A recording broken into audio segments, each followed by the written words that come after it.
Bharat and welcome to Bharat's Kitchen with quite a technical recipe of the very famous chicken korma. Well, this recipe is more Delhi centric recipe, but anyways, let's begin with it. So the first thing that I want to show you is the weight of the chicken. And why? Well, because before we cook the chicken, we're first gonna brine the chicken or boost the moisture level of the chicken, which is fairly a very easy task. So in a bowl, we're gonna add some water, lots of salt and some sugar. Then we're gonna add some vinegar and your chicken pieces, and we're gonna keep them in the refrigerator for about 2 hours. Now I know you feel that it's too long of a time and you want a shortcut method, which I know because you're lazy. Then you can use raw papaya or raw mango. And nowadays, many meat tenderizers are sold in the market, which basically contains large amount of papain, which is basically the modern form of the traditional thing. So don't worry, you'll find that making a good korma is about timing, pressure and heat. And a good curry always has a more concentrated flavor. Okay, so we're gonna begin by thinly slicing some ginger. Then in a bowl, add some yogurt. Now please keep this in mind that you have to go for full fat curd, which is easily available with mother dairy and local milk vendors. At this point, I'm gonna add my ground spices in the curd, which are lots of coriander powder, also known as dhania powder, some paprika, also known as degi mirch, some yellow chili powder, and if you don't have yellow chili powder, then you can use red chili powder also. And yes, there will be a little difference. Okay, quickly add some turmeric powder, also known as haldi powder, some cumin or jeera powder, and mix everything together and keep this aside. Okay, now for the whole spices, we need some black peppercorns, also known as kali mirch, some cloves, also known as long, one cinnamon stick and star anise, also known as dalchini and chakrafool. Finally, we need to add some black cardamom, also known as badi elaichi, some green cardamom, also known as hari elaichi. Now these are all the whole spices that we're gonna use, and you'll find all the information about them on the website. Alright, time to prepare the last thing, for which we need caramelized brown onions. Now this is very simple to make. So basically slice the onions into thin slices and try to make sure that they're reasonably of the same size. Then fry them in batches on medium flame, no high flame and not at all on low flame, and there you are, crispy caramelized onions. Simple, isn't it? And before I make my brown onion paste, I've already kept some cashews in some hot water for about 30 to 40 minutes, and because of that, they'll soften a little bit.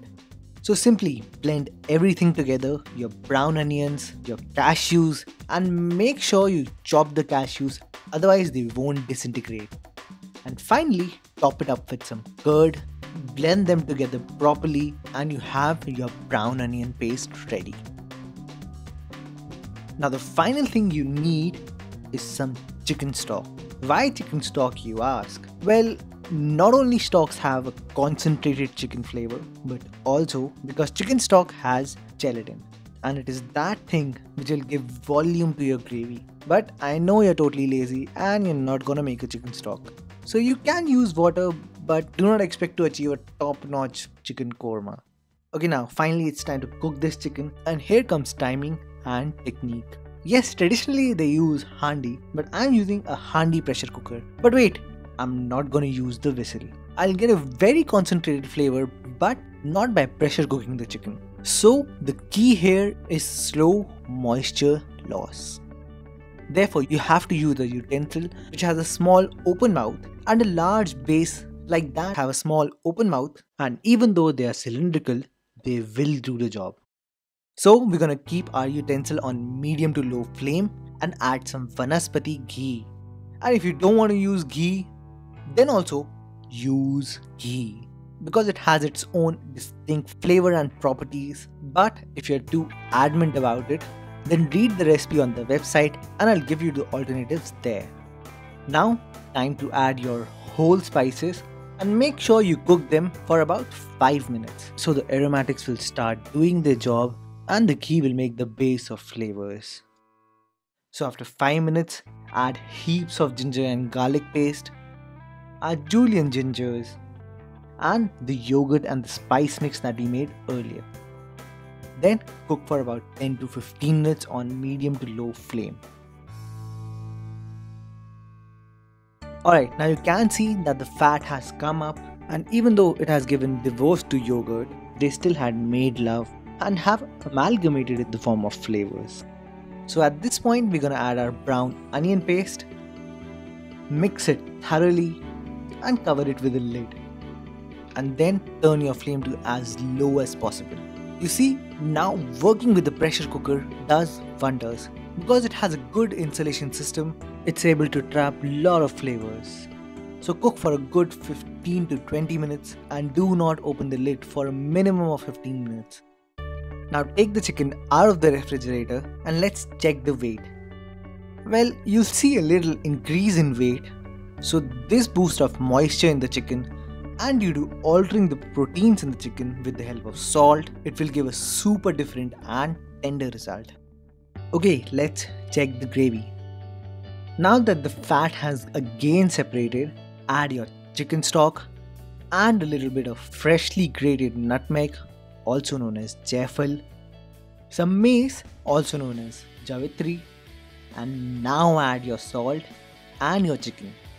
I hope you see the timing now. Cover it with a lid, and a fair reminder again, the flame is very low. Now do not put any sort of whistle on the cooker and let it cook for a good 15 to 20 minutes. And you'll get this.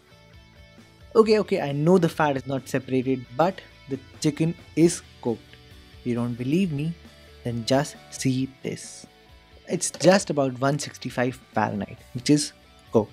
So now add a little bit of rose water and a little garam masala, yes, at the end and nowhere in the middle of the recipe.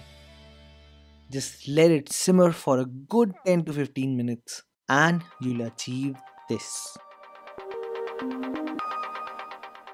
Now you can see the resistance in the chicken. It's so soft and tender, and you'll have a very concentrated gravy, and also the fat will rise to the occasion. And there you go guys, how to make chicken you all next time.